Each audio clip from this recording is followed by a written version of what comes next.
ఇవాళ నువ్వు సమాధానం చెప్పాల్సిందే. ఎందుకు నాకు హద్దులు గీస్తున్నావు? ఎందుకు నేను ఎక్కడికి వెళ్ళకూడదు?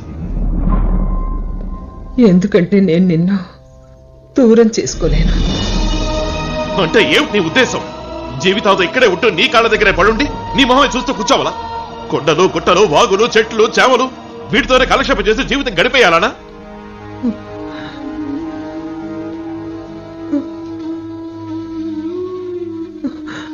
కానీ నానమ్మా, నేను అలా ఉండలేను. నాకంటూ కొన్ని కోరికలున్నాయి, నాకంటూ కళలున్నాయి. ఎంతో సాధించాలి, పైకి ఎదగాలి, గుర్తింపు తెచ్చుకోవాలి.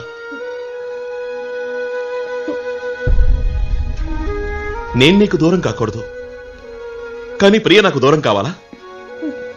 అసలు నా సంతోషంతో నీకేమాత్రం పనిలేదా? ఇంతవరకు నువ్వు చెప్పిన ప్రతిదీ నేను విన్నాను. నా కోసం ఒక్క మాట నువ్వు వినలేవా?